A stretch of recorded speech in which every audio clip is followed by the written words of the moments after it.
a describir el currículum de don Andrés Bollero, no voy a, porque sería muy largo, ¿no? Pero hay que saber por lo menos lo fundamental. Además de lo que aquí pone, ¿no? Catedrático Social de Derecho y Magistrado Tribunal Constitucional, pues lleva como catedrático en infinidad de años en Granada y en la Universidad Juan Carlos. Ha publicado muchísimos trabajos de filosofía del derecho y también relacionados con su trabajo en el Tribunal Constitucional. Ha sido antes diputado durante un montón de años en las Cortes y ha dado multitud de conferencias en medio mundo. Acaba de venir del Ecuador y antes en otros muchos sitios, ¿no? Una actividad intensa. Ahora la actividad académica, lógicamente, está en segundo lugar, pero los cursos, las conferencias, le llevan también mucho tiempo. Aparte del trabajo de gran responsabilidad, como podemos imaginar, del Tribunal Constitucional. El tema del que nos va a hablar, pues yo creo que para nosotros en estos momentos en España es de gran actualidad, ¿sí? Porque hay mucha gente que confunde la laicidad con el laicismo, ¿eh? Y ni siquiera saben bien lo que es la laicidad o los laicos, ¿no? Porque es una materia que da mucho de sí. Puede ser que en algún momento, en fin, a lo mejor no sé si seguiremos bien una explicación tan intensa como vamos a escuchar, pero luego en el coloquio podemos preguntar a las cosas que hagan falta. De modo que muchas gracias a don Andrés en este ciclo de las conferencias del cuarto centenario del Caballero de Gracia en que estamos, ¿eh? Y nada más. Así que... Muy bien, pues ante todo agradecer el que se me haya invitado para esta sesión. Me gustaría estar de pie, pero todo este tinglado pues ya me hace un poco complicado. Y voy, por tanto, a hablar de laicidad, del laicismo y de la presencia de la religión en el ámbito público.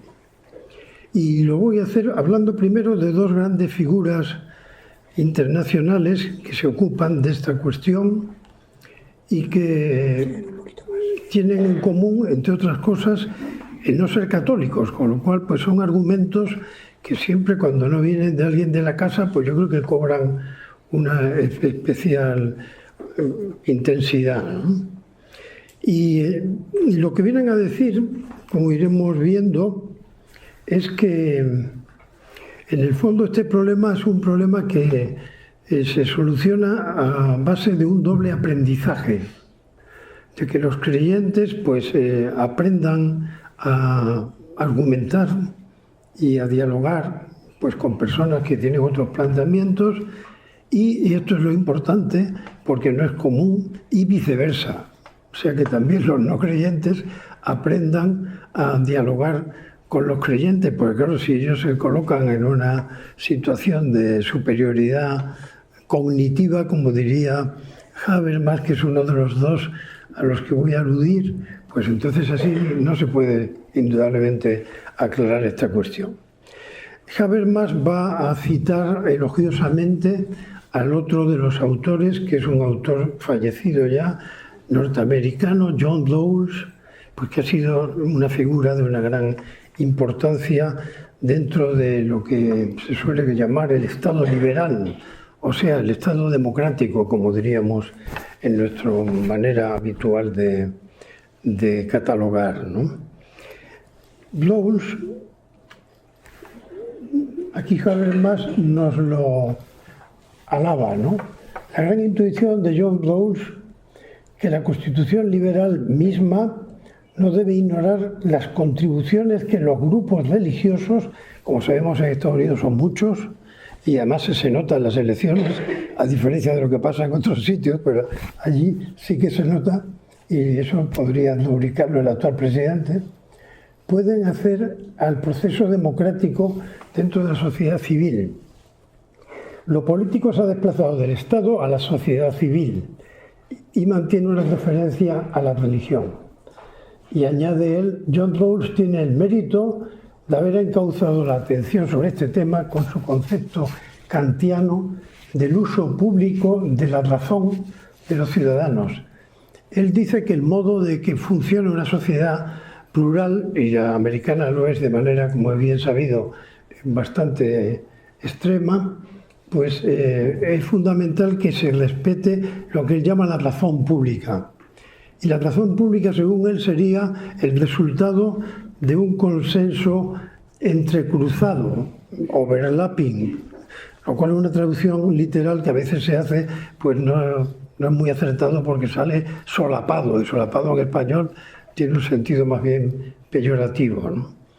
Y eso es lo que sería decisivo, ¿no? Por ejemplo, para él, el arquetipo de lo que sería la razón pública, el resultado de la razón pública sería el Tribunal Supremo de los Estados Unidos, en aquel caso, lo cual significa que no sería el constitucional en este, lo cual a mí me viene muy bien ya, o sea que no me puedo quejar.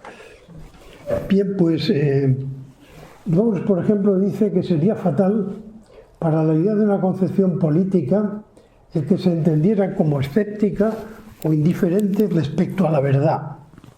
Algunos piensan que la verdad y la democracia pues son enemigas, ¿no? Él no piensa en absoluto. Tal escepticismo o indiferencia colocaría a la filosofía política en oposición a numerosas doctrinas comprehensivas. Él entiende por doctrinas comprensivas una visión del mundo, ¿no? Pues más o menos coherente, lo que un alemán llamaría una Weltanschauung, ¿no? Y esa oposición liquidaría de partida su propósito de conseguir un consenso entrecruzado. Bien, y paso a ocuparme más de Habermas, que la verdad es el que más me llama la atención, porque la primera vez que lo leí, por el año 72, pues él era una de las figuras de la Escuela de Frankfurt y estaba claramente alineado con el marxismo. En concreto, su obra de aquel momento se llamaba Conocimiento e Interés, y era claramente decir que a la hora de la verdad la racionalidad dependería del compromiso con un interés legítimo, diríamos, que para él era el interés revolucionario o emancipador del marxismo, ¿no? Bueno, pues Habermas nos dice que la demanda laicista de que el Estado debería abstenerse de adoptar cualquier política que favorezca o que en consonancia con las garantías de la libertad religiosa constriña a la religión como tal y por lo tanto a todas las comunidades religiosas por igual, equivale a una interpretación excesivamente estrecha del principio de separación entre lo político y lo religioso, que sí, que lógicamente tiene su lógica, ¿no? En los marcos de los estados constitucionales establecidos, las iglesias y las comunidades religiosas generalmente realizan funciones que no son insignificantes para la estabilización y para el desenvolvimiento de una cultura política liberal. Rawls, por su parte, cuando se plantea la conexión entre la política y la religión, distingue un doble sentido de la neutralidad, ¿no? Diciendo que una cosa es una neutralidad de propósito, o sea, alguien pues, que aprovecha que está gobernando para favorecer a una religión determinada, y algo distinto sería pretender una neutralidad en las consecuencias, porque toda política, sea la que sea, acaba beneficiando a unos más que a otros. Eso es un asunto inevitable, ¿no? Bien, para Habermas es una exigencia excesiva el hecho de que el Estado liberal, que protege por igual a todas las formas de vidas religiosas, no las excluye, por tanto, tiene que eximir a los ciudadanos creyentes de la excesiva exigencia de efectuar en la propia esfera público-política una estricta separación entre las razones seculares y las religiosas, siempre y cuando esos ciudadanos lo perciban como una agresión a su identidad personal. Hoy se habla mucho de identidades y de respeto a las identidades, respeto a la identidad de las minorías. yo supongo que también hay que respetar la identidad de las mayorías, ¿no? O sea, es un asunto que a veces se puede olvidar, ¿no? Y ya veremos luego, en la segunda parte de mi intervención, lo que dice la Constitución española sobre el particular. Esto nos puede un poco ayudar a ir preparando el panorama, ¿no? En la medida en que los ciudadanos agnósticos, siguen siendo Habermas, estén convencidos de que las tradiciones religiosas y las comunidades de religión son en cierto modo una reliquia arcaica de las sociedades premodernas. Esto de premoderna, mi colega ya fallecido, Pérez Barba, lo utilizaba mucho. De las sociedades premodernas como una especie de asunto casi feudal, que continúa perviviendo en el momento presente, solo podrán entender la libertad de religión como si fuera una variante cultural de la preservación natural de especies en vías de extinción. O sea, un asunto que no se entiende muy bien en la sociedad actual a estas alturas, ¿no? Por estar todavía con la idea de que hay que preocuparse de esas cuestiones, ¿no? Vamos a ver, porque aquí he hecho... Ah, claro que esto tiene por los dos lados. La secretaria me lo ha impreso de una manera ahorrativa.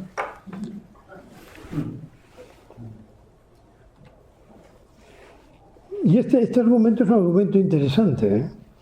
El Estado liberal no puede desalentar a los creyentes y a las comunidades religiosas para que se abstengan de manifestarse como tales, también de una manera política, pues no puede saber si, en caso contrario, la sociedad secular no se estaría desconectando y privando de importantes reservas para la creación de sentido.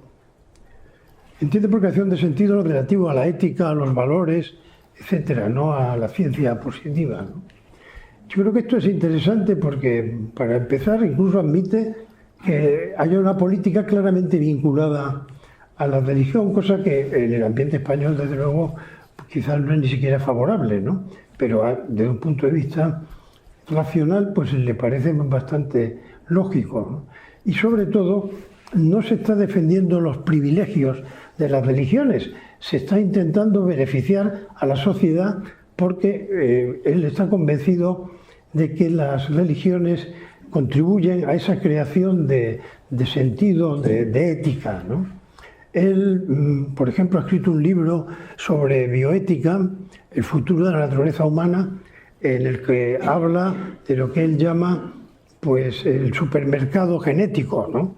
Pues esto de que quiero que mi niño pues mida 2 metros para que pueda jugar al baloncesto, o quiero que no sé qué, esa eugenesia positiva que en Estados Unidos pues ha avanzado bastante, ¿no? Y él piensa que eso es un disparate porque, al fin y al cabo, como ya hemos visto, tiene una herencia kantiana y por tanto eso afecta a la dignidad humana y le parece negativo. Y él está convencido, porque sigue siendo anticapitalista, que desde luego de Wall Street no van a venir esas reservas de sentido, sino que ya que tenemos las religiones, pues bueno, intentemos aprovechar lo que tienen de beneficioso, ¿no? El Estado liberal incurre en una contradicción cuando imputa por igual a todos los ciudadanos un etos político que distribuye de manera desigual las cargas cognitivas entre ellos. O sea, por un lado, la necesidad de traducir las razones religiosas a una dimensión, diríamos, laica, y a la vez, sin embargo, pues la precedencia institucional, el darle mayor consideración pública a las razones seculares sobre las religiosas, con lo cual exigen a los ciudadanos creyentes un esfuerzo de aprendizaje y de adaptación que se ahorran los ciudadanos agnósticos. A mí me parece que ese esfuerzo de adaptación, que tiene que ver con lo que a veces hemos oído hablar como don de lenguas, pues es muy positivo. Ahora, también es positivo que los otros hagan lo mismo, ¿no? Porque si no, a la hora de la verdad, estamos en inferioridad manifiesta y muchas veces autoasumida, porque en algún libro que he escrito sobre estas cosas, lo que acabo concluyendo, es que en España hay fundamentalmente un laicismo autoasumido. O sea que no es lógico la prepotencia que tiene, por ejemplo, en los medios de comunicación, los planteamientos más vinculados, diríamos, a una mentalidad agnóstica, que los planteamientos más vinculados a una determinada religiosa, cualquiera que sea, ¿no? Evidentemente en España, dado su hegemonía tradicional, pues será el catolicismo sin duda el principal exponente, ¿no? El Estado liberal no debe exigir a sus ciudadanos creyentes algo que sea incompatible con una existencia vivida auténticamente desde la fe. Él se declara agnóstico, ¿eh? Dice que tiene mal oído para las cosas religiosas. ¿Puede el Estado prescribir a estos ciudadanos una escisión de su existencia en una sección pública y otra privada, que es lo que hace el laicismo? Por ejemplo, mediante la obligación de justificar sus posturas en la vida política solamente con motivos no religiosos. Creo que debemos estar en condiciones de hacerlo, pero desde luego no le parece a él muy igualitario, como tiene una ética basada en la igualdad fundamentalmente, pues es esa posibilidad.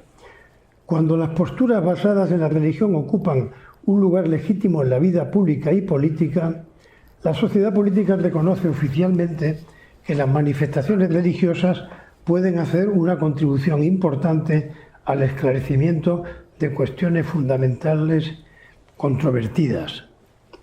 Bueno, pues esto es, diríamos, algo que sería interesante verlo hecho en realidad y sobre todo en sociedades como la nuestra, pues que son mayoritariamente religiosas y católicas, ¿no?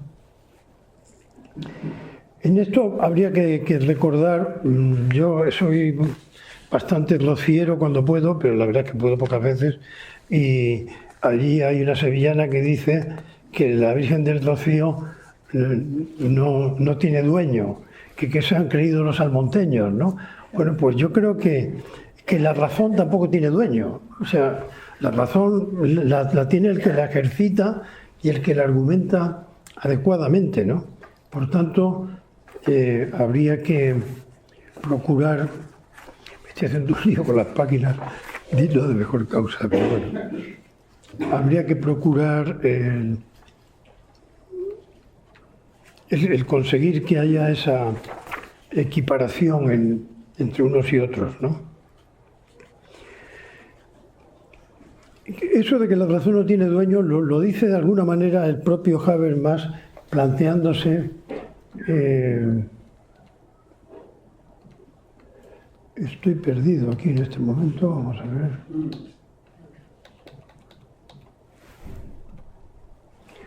Planteándose esta pregunta: ¿es la ciencia moderna una práctica que puede explicarse completamente por sí misma y comprenderse en sus propios términos y que determina performativamente, o sea, conformando la medida de todo lo verdadero y todo lo falso?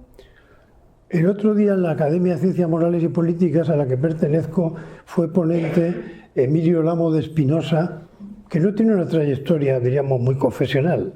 No he hablado mucho con él de esto, pero en todo caso su planteamiento allí fue también con esta perspectiva, pues hasta qué punto la ciencia está siempre, quizás inconscientemente, vinculada a la existencia de un orden universal que a la hora de la verdad pues tiene una dimensión religiosa, ¿no?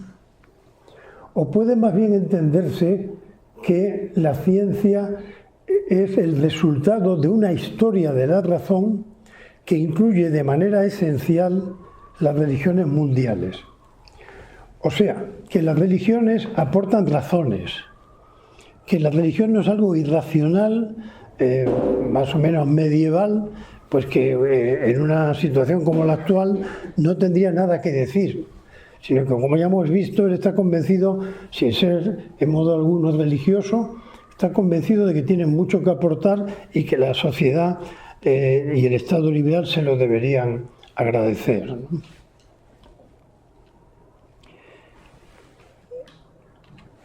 El Estado liberal también debe esperar de sus ciudadanos agnósticos que en su condición de ciudadanos del Estado no consideren las manifestaciones religiosas como algo meramente irracional, dada la propagación de un naturalismo crédulo para con la ciencia.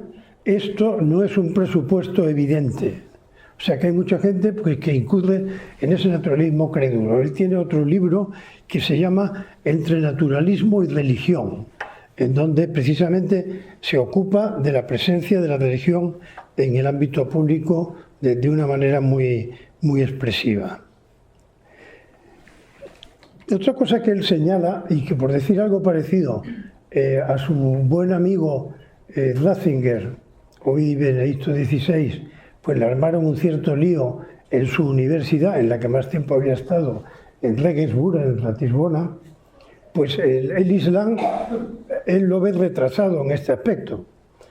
Como es sabido, la Iglesia Católica no se declaró partidaria del liberalismo y de la democracia hasta el Concilio Vaticano II en 1965. Bueno, yo creo que un poco antes también, con Juan XXIII y la Pacem in Terris, o sea que, pero en fin, bueno, por ahí fue la cosa.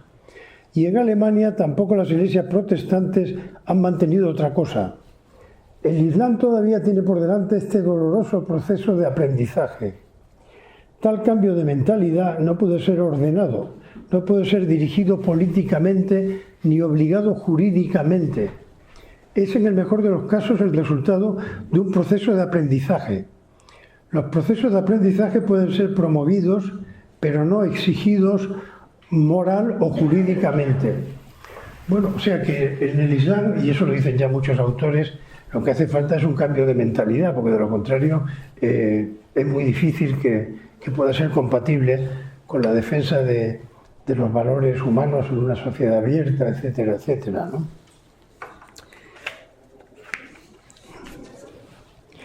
Pero este retraso del Islam pues no es una cuestión exclusiva, sino que él detecta un retraso similar en los agnósticos incapaces de aprender, ¿no? Tendremos que volver las tornas. Se necesita un proceso de aprendizaje únicamente del lado del tradicionalismo religioso y no también del lado del agnosticismo.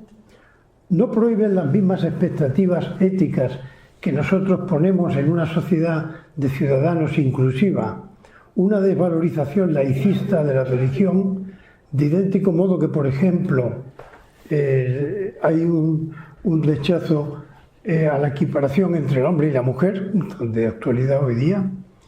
Del lado de la secularidad se hace necesario, en todo caso, un proceso de aprendizaje complementario cuando confundimos la neutralidad del poder estatal con la exclusión de las manifestaciones religiosas del ámbito público.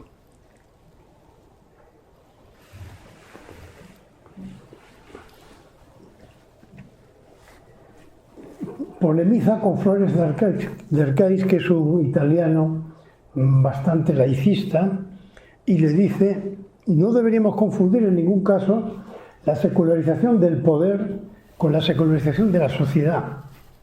La pérdida de función y la privatización no tienen que comportar como consecuencia ninguna pérdida de significado de la religión, ni en la esfera política, ni en la cultura de una sociedad, ni tampoco en los modos de vida personales.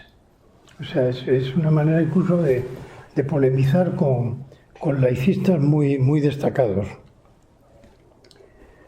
Se supone que las mismas personas a las que expresamente se autoriza a practicar sus creencias y llevar una vida religiosa, como ocurre en las constituciones occidentales, participan en su papel de ciudadanos en un proceso democrático cuyos resultados deben estar libres de cualquier contaminación religiosa.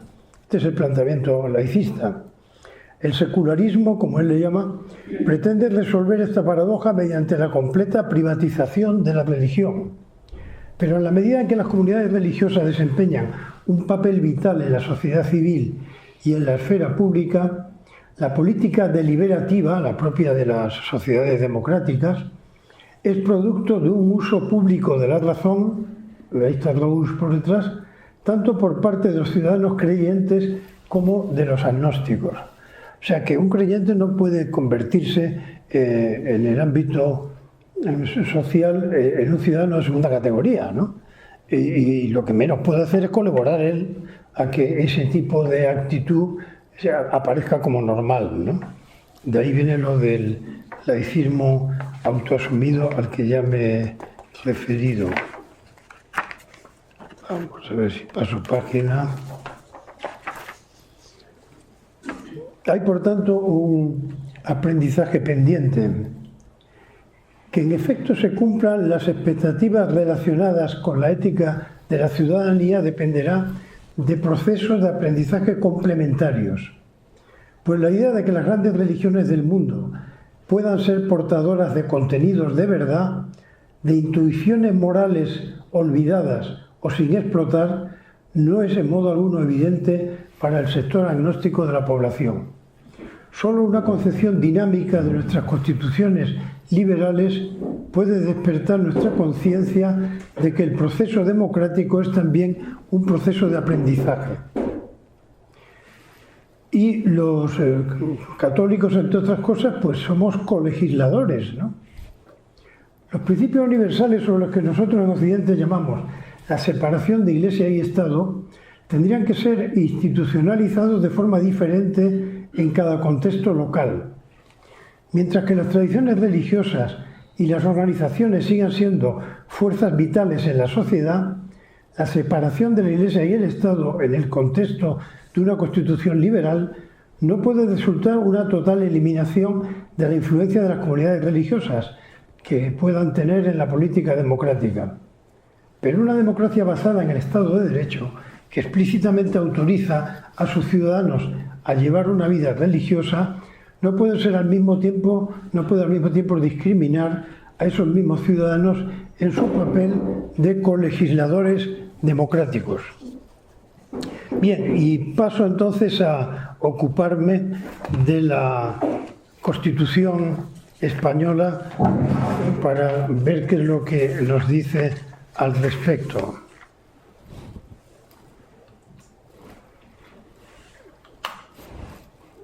Artículo 16 de la Constitución española. Epígrafe primero.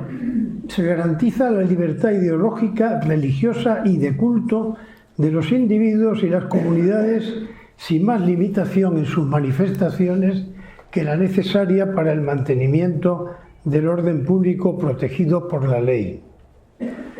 Paso a comentar un poco este enunciado. En primer lugar, hay algún autor, concretamente Dionisio Llamazares, que no es el político, sino un canonista, el que pretende que este artículo debería realmente tener como centro la libertad de conciencia. ¿Por qué? Porque así él pone la libertad de conciencia como centro y la libertad religiosa se convierte en un subproducto de la libertad de conciencia. O sea que es una propuesta nada inocente, como suele ocurrir en estos casos, ¿no? Bien, por otra parte es interesante, como pueden ver, que lo religioso queda equiparado en este primer epígrafe con lo ideológico, lo cual significa que no se puede pretender que lo religioso se ha tratado de un modo distinto. Por ejemplo, hay gente que dice que no hay igualdad religiosa en España. Yo no he oído a nadie decir en España que no haya igualdad ideológica, porque todo el mundo entiende que sería un disparate, ¿no? O sea, al contrario, o sea, por ejemplo, a la hora de dar dinero a los partidos, bueno, no se reparte el dinero por igual, ¿no? Sino que en algo que tiene que ver con otro epígrafe que veremos después, según los votos que hayan sacado, o sea, según lo que digan los ciudadanos, que al fin y al cabo son los que dan el dinero también, que a veces a algunos se les olvida, ¿no? Por tanto, rechaza claramente una privatización laicista de lo religioso. Sería tan absurdo una sociedad sin religión como sin ideología, ¿no? O sea, eso es algo que no se entendería, ¿no? No se trata, por otra parte, de una mera libertad individual, puesto que habla de los individuos y de las comunidades, porque se entiende que el fenómeno religioso es un fenómeno comunitario, habitualmente, ¿no? Y por último, esa referencia al orden público. El orden público no tiene que ver con la Gran Vía ni con la Montera y este lío que he montado aquí, ¿verdad? Sino que el orden público es una especie de núcleo duro de derechos fundamentales que son los que justifican que, por ejemplo, no se puede decir, no, la libertad religiosa no tiene ningún límite. Y hay unos señores que nos pueden decir, pues mira, formo parte de un grupo religioso que nos reunimos los miércoles y hacemos sacrificios humanos, al que le toca, los difamos y ya está. No, me dice, no, eso va contra el orden público, o sea, contra los derechos humanos, ¿no? Por lo tanto, eso usted no lo puede hacer por muy religioso que sea. Epígrafe segundo. Nadie podrá ser obligado a declarar sobre su ideología, religión o creencias. Esta es otra cuestión, o sea que con frecuencia esto tiene Antonio Machado una expresión muy interesante en el Juan de Mairena, ¿no? Diciendo que esto de que a cada cual le aprieta su zapato, ¿no? Y él dice, sí, de acuerdo. ¿Y por qué no me dice usted cuál es el suyo, ¿no? O sea, porque si no da la impresión de que solo tiene zapatos uno, ¿no? Rechazo, por tanto, de actitudes inquisitoriales. Usted dice esto porque es católico. En serio, digo esto porque lo pienso y déjeme en paz. No me mente a la madre, ¿no? O sea, porque usted dirá lo contrario por otro asunto al que se ha apuntado. Porque ya sabe lo que puede ser, ¿no? Todos tenemos convicciones. Hay una fórmula laicista por excelencia que es: no se pueden imponer las propias convicciones a los demás. Muy bien, pues no me imponga usted las suyas, ¿no? O sea, vamos a ver si nos aclaramos. Aquí convicciones tenemos todos, ¿no? Y por tanto, esa no imposición habrá que aplicarlo a todos, y para eso está la democracia, para que argumentando vayamos llegando a una razonable solución, ¿no? Fue muy curioso lo que ocurrió con el Tribunal Europeo de Derechos Humanos y la sentencia Lauzi contra Italia. La señora Lauzi, finlandesa de origen, fue a Estrasburgo contra el Estado italiano porque decía que su hijo iba a una escuela y que en las escuelas italianas hay crucifijos y que eso le producía un trauma, ¿no? Bueno, pues esto llegó a Estrasburgo, se ocupó de ese asunto una sala del tribunal y por unanimidad le dio la razón a la señora Lauzi. El que entonces era allí el político gobernante, recurrió a la gran sala, que es como la sala plenaria del tribunal.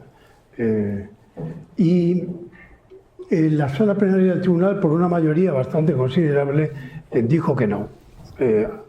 Se amparó en una de las cosas que dice el Tribunal de Estrasburgo, y es que los estados que han suscrito el Convenio de Roma tienen un margen de apreciación, y que teniendo en cuenta la cultura y la historia de los países, pues pueden en estos casos establecer soluciones como esa de permitir los crucifijos, ¿no?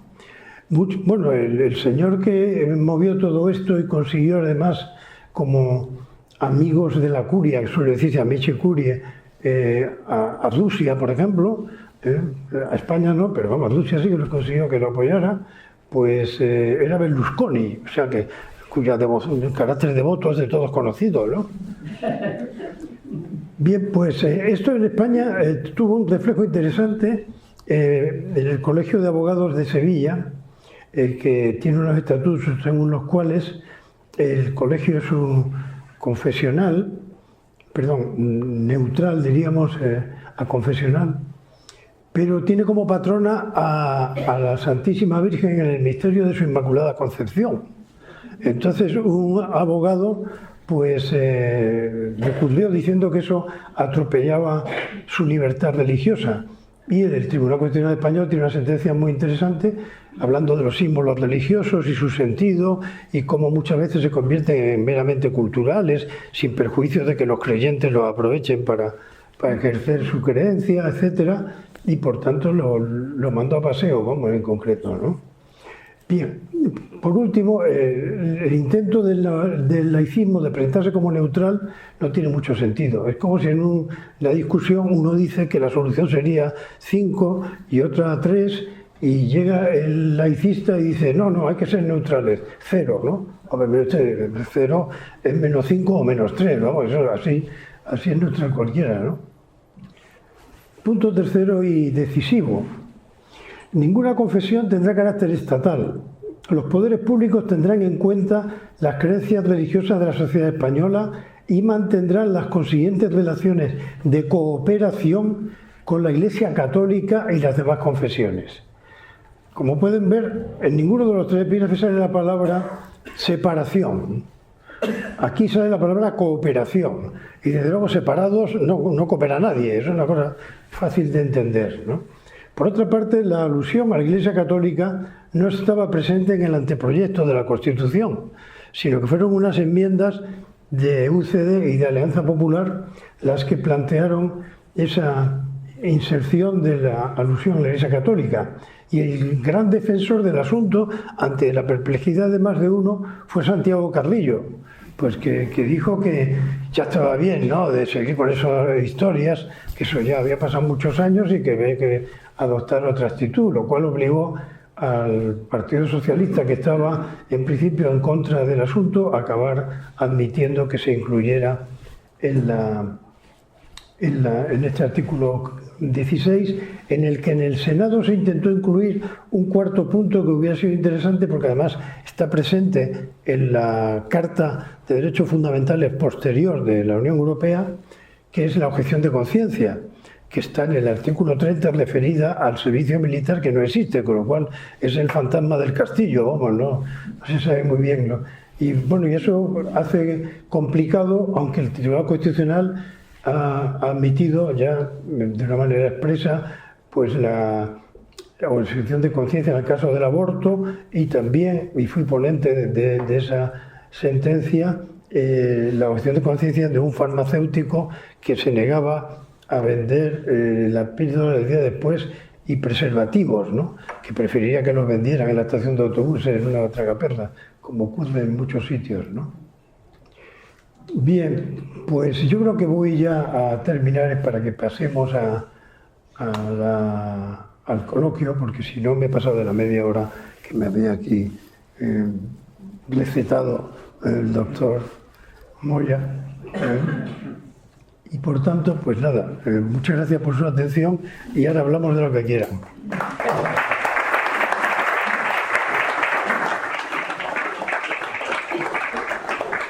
A ver, ¿quién pregunta?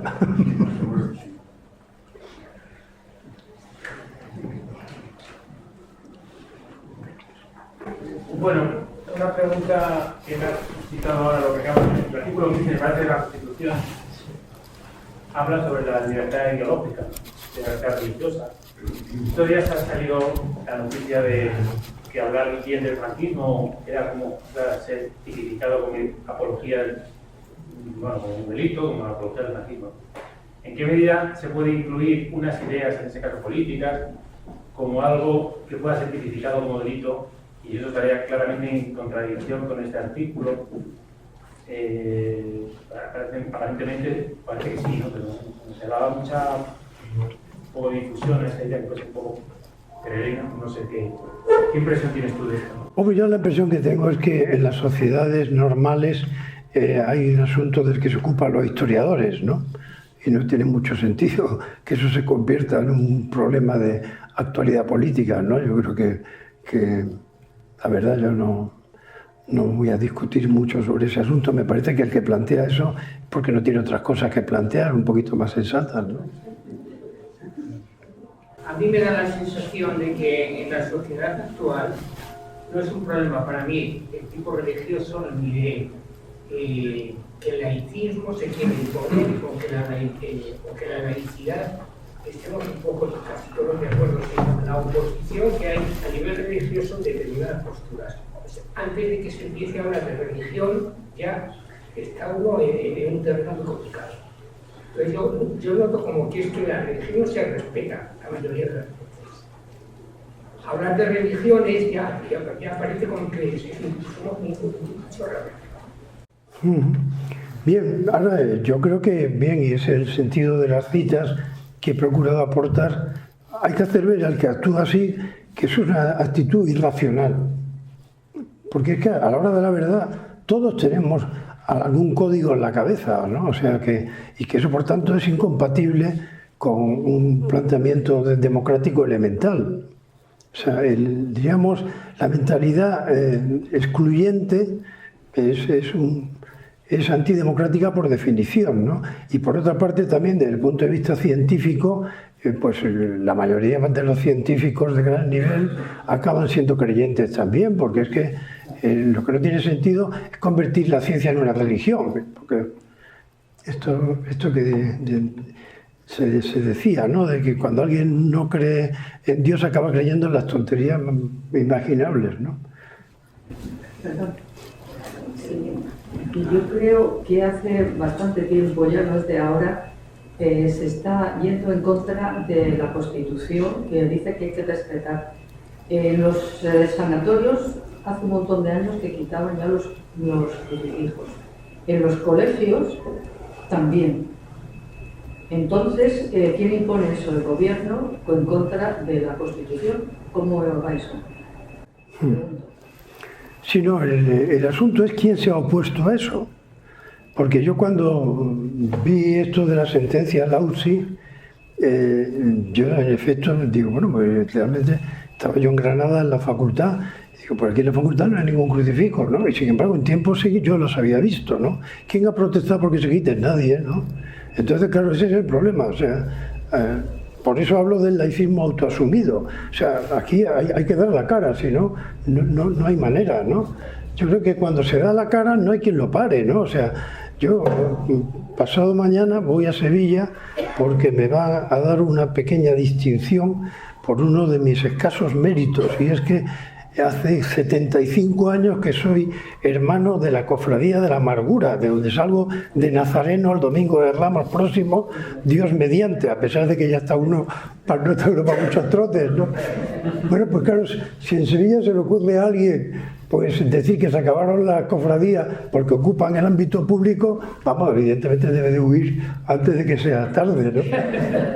Ya había una saeta muy famosa, que España ya no es cristiana, se ha dicho en el Banco Azul, se la cantaron a Macarena. Aquí quien manda eres tú, estrella de la mañana, o sea que lo tenemos muy claro, vamos. Y a los almonteños que les hable alguien de eso también.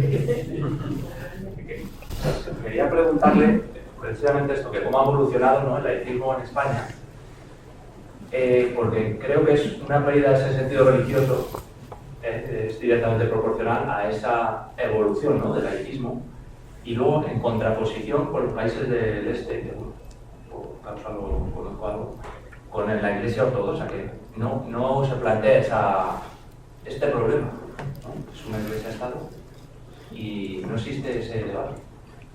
Ahora tampoco es un modelo del problema que estamos planteando, ¿no? O sea, en efecto, en esos países, yo he estado en algunos de ellos, he estado en Rumanía, he estado en Ucrania, he estado en Polonia, por supuesto. Pero bueno, yo creo que ahí hay un componente nacionalista. Bueno, pasa en Grecia igual, exactamente igual, ¿no? Curiosamente, por ejemplo, la labor de la Opus Dei en Grecia no ha empezado, o sea, es un asunto complicado allí, ¿no? Pero yo no creo que eso sea un modelo tampoco, ¿no? El que haya una iglesia oficial, ¿no? Pero ya digo que no es el de nuestra Constitución. De todas maneras, desde luego, lo que, no sé si soy un poco pesimista, pero se habla mucho de reforma de la Constitución. Desde luego, si la Constitución se reformara abriéndola en canal, el artículo 16 dura 2 días, ¿eh? Por tanto, mejor será irlo reforzándolo con nuestra actitud y con nuestro dinamismo en la participación política, porque de lo contrario será una pena, ¿no?, que algo tan bien hecho como está ese artículo pues se cambiara. Y lo que preguntaba al principio, en España, esa pérdida del sentido religioso, que yo creo que sí, estos últimos años o los últimos decenios, es directamente proporcional a ese aumento del laicismo. ¿Es así la relación? Yo creo que no ese es el problema, ¿no? Yo creo que el problema es que, claro, ha habido muchos años en que aquí el catolicismo ha sido la religión oficial, prácticamente, ¿no? Vamos, tan prácticamente que la ley de libertad religiosa se hace durante el franquismo porque el Concilio Vaticano II lo dice, y si España era católica tenía que hacerlo, ¿no? Pero hasta entonces el protestantismo no es que aquí fuera especialmente tolerado siquiera, ¿no? O sea que yo creo que el problema es que ese acostumbramiento a que para eso están los que mandan, para defender a la Iglesia, es lo que hace pues que la cuestión se estropee bastante, ¿no? Y además pues eso, pues que se vincule a la Iglesia con ese momento político en concreto, lo cual es una manera también absurda de plantear la cuestión, porque mucha gente ya ni había nacido entonces, hoy día, ¿no? De lo que votan, ¿no? Pues yo creo que eso es lo que hace que esa pasividad se haya convertido un poco en una siesta política que no tiene buenos resultados. ¿No cree que el laicismo es consecuencia del Estado liberal? Como decía, el Estado liberal el Estado liberal cuando nace en su origen, viene marcado por una secularización de la cultura que es contraria a las religiones, por lo menos las religiones del libro, las religiones reveladas, ¿no? Entonces el laicismo no es lo propio de un Estado liberal. Bueno, lo que pasa es que sí, vamos, en ese sentido la actitud de la Iglesia ya ha salido ahí a relucir. La actitud de la Iglesia ha cambiado claramente, porque es que en el siglo XIX, los tiempos de Pío IX, etcétera, pues el liberalismo aparecía como algo claramente antirreligioso, ¿no? Como ocurre con el marxismo, por ejemplo. Entonces, claro, pues eso llevó a una reacción, pero luego ya, a partir de León XIII, pues León XIII lo que hace es animar a los católicos a que hagan política, y es cuando surgen los modelos de democracia cristiana, como la italiana sobre todo, etcétera, ¿no? Mientras que aquí, por ejemplo, la oferta política democristiana quedó reducida a pavesas precisamente por ese peso del laicismo. Aquí hay una sensación de que los curas no se metan demasiado en estas cuestiones, lo cual es muy sano, ¿no? El Tribunal Constitucional habla de una laicidad positiva, y habla de una laicidad positiva precisamente en una sentencia curiosísima sobre la Iglesia de la Unificación, más conocida como la secta Moon. Entonces, pues se presenta se plantea ante el Tribunal Constitucional una prohibición de la secta Moon, porque el Parlamento Europeo había hecho un informe muy negativo respecto a ella, porque manipulaba a la gente y tal, etcétera. Entonces el Tribunal Constitucional Español lo que dice es que en el caso español no hay ninguna constancia de que se hayan probado esos hechos, y por tanto pues la reconoce como entidad religiosa, ¿no? Y esa laicidad positiva consiste precisamente en que el Estado deje hacer y no se mete en la conciencia de la gente ni les imponga una moral. Por ejemplo, la polémica que hay ahora, ¿no?, con el famoso PIN, pues es uno de los elementos de la Constitución pues más valiosos, ¿no? El 27.3 de la Constitución. Los padres tienen derecho fundamental a ser ellos los que determinen la educación moral y religiosa de sus hijos, por dónde debe ir, ¿no? Pero para eso hace falta que los padres se levanten y se muevan, ¿no? Eso, bueno, pues igual que los del campo sacan los tractores, bueno, pues en plan peatón, pero se puede hacer bastantes cosas. Y los países protestantes, los estados liberales en países protestantes tienen, no sé, también por su propio origen, digamos, ¿no?, más seculares, sus confesiones tienen más seculares, han sido menos beligerantes con sus confesiones que los católicos. Sí, porque, vamos, por ejemplo, Estados Unidos en ese aspecto es un curioso modelo, ¿no? O sea, aquí, pues, el laicismo es que no aparezcan los religiosos, uno coge $1 y está Dios en el dólar, ¿no? No en la Constitución, sino en el dólar incluso. Y el presidente actual, sin los votos religiosos, no hubiera sido presidente. Una cosa, la eutanasia va en contra de la Constitución.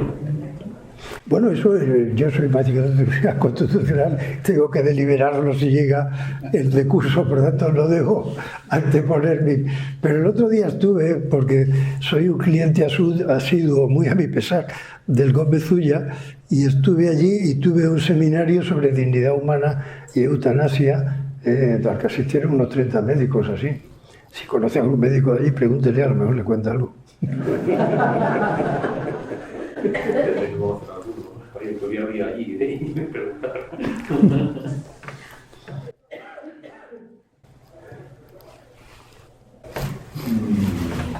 ¿Existe, obviamente en su opinión, algún modelo cercano que pudiera ser en la proximidad como un camino a seguir por parte de nosotros, de España, en este fenómeno, digamos, de crispación o relación entre lo político y lo religioso? ¿De cercanía? Bueno, yo, dada mi experiencia, creo que en Italia, por ejemplo, con el que tengo bastante relación, yo creo que los católicos juegan mejor que aquí. Entre otras cosas, han provocado bastantes referéndums sobre los temas delicados de estas cuestiones y además los han ganado, además.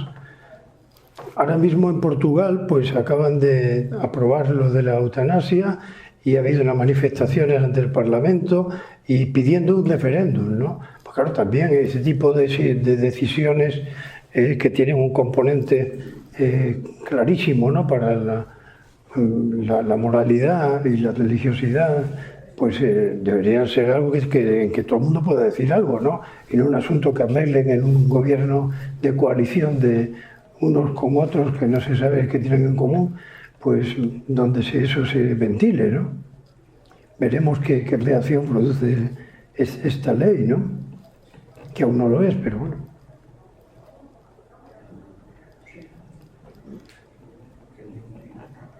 Pero cuando el Estado hace estas leyes en contra de la persona, de la dignidad, claro, ¿quién se levanta? La sociedad civil.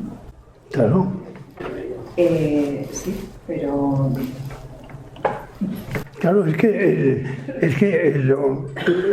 otro modelo de laicismo autoasumido es el que dice, oye, que van a hacer una ley de la eutanasia, a ver los obispos que dicen. Bueno, los obispos no hay que ser obispo para defender lo que es el futuro de nuestra sociedad, ¿no?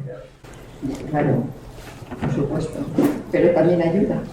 Sí, no, sin duda ninguna, ¿no? Y yo creo que ellos lo saben, pero de todas maneras no es bueno ponerlo en primera fila, ¿eh? No, pero ayuda si se ve un poco, si se mojan un poco, sí que ayuda, ¿eh?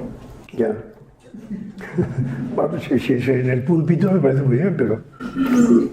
No va a salir, con la pancarta no tiene que salir, pero lo mismo en los colegios religiosos, o sea, es verdad que, bueno, pues a los padres a veces se les ha dejado un poco cualquiera, que el miércoles de ceniza a los religiosos les dando lo mismo la ceniza el jueves, y eso influye.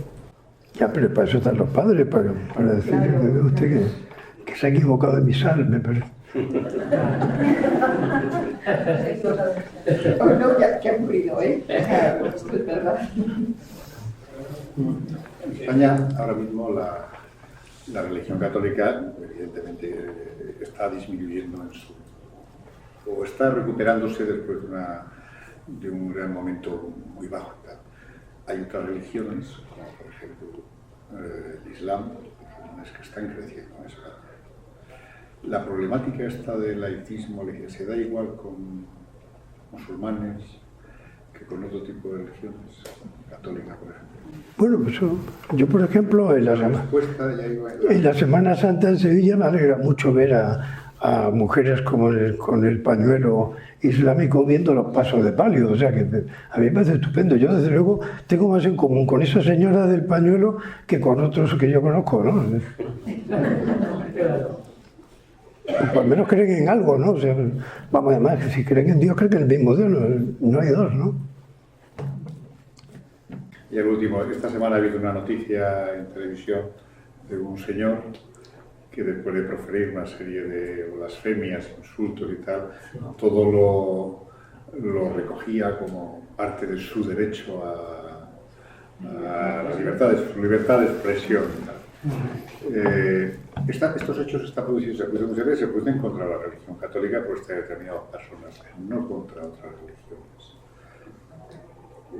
¿Cuál es el motivo? Y si realmente tenemos resortes, porque al final la impresión que me da es que eso tampoco acaba teniendo una reprobación legal, penal o por parte de nuestro ordenamiento, porque la impresión que daba después de las noticias es que al final eso quedaría, bueno, poco menos que la libertad de expresión que cada uno puede, cuando eso a los católicos sí que nos hace daño. Bien, ese es un asunto complicado ese desde el punto de vista constitucional, y la jurisprudencia que hay de Estrasburgo, que condiciona evidentemente a las jurisprudencias constitucionales de los países miembros del Consejo de Europa, pues es muy favorable a la libertad de expresión, ¿no? Entonces yo creo que en ese aspecto pues hay que un poco aguantar el tirón y sobre todo no colaborar en magnificar la cuestión mucho, porque desde luego en un juzgado es difícil que eso no salga por ese. Ahora mismo tenemos un asunto en el Tribunal Constitucional, pues yo creo que sobre este mismo caballero, ¿no? O sea, que le querían regalar un roscón bombas ley y no sé qué demonios, ¿no? Pero no es muy fácil ahí, con toda la jurisprudencia que hay, no es muy fácil ahí el utilizar, diríamos, la fuerza de las instituciones políticas para frenar eso. Lo que hace falta más bien es un poco de hacer ver que no es muy elegante esa postura, ¿no? En todo caso. ¿La jurisprudencia de Estrasburgo obliga a los tribunales nacionales? Sí, vamos, a unos de una manera más directa, en nosotros concreto en el artículo 10.2 de la Constitución, que por cierto es un artículo que su punto segundo, que es el que nos afecta, fue un poco lo que permitió que el artículo 27 de la educación esté como está, porque había ahí, vamos, se levantó el Peces Barba, que era el portavoz socialista, se levantó de la mesa del consenso, tuvieron que arreglarlo Alfonso Guerra y Fernando Abril y tal, y entonces con una enmienda de un catalán democristiano, pues se consiguió que se defendiera la dignidad humana en el epígrafe primero, y en el segundo lo que se dice es que la interpretación de lo relativo a derechos fundamentales España debe hacerla a la luz de los tratados internacionales que ha suscrito. Y con esos tratados internacionales, pues, por ejemplo, dicen claramente que forma parte de la libertad de expresión cosas que puedan molestar o herir a otro, ¿no? Entonces, pues es un lío, ¿no? Porque ahora tenemos otra sentencia pendiente allí sobre la bandera, con calificativos no muy elogiosos, ¿no? Esas imágenes que se ven de banderas o de imágenes del rey boca abajo. Esto es, bueno, el rey boca abajo, Estrasburgo dijo que era libertad de expresión, por tanto, lo mejor es aplaudir al rey cuando no lo veas, ¿sabes? Bueno, pues un aplauso aquí.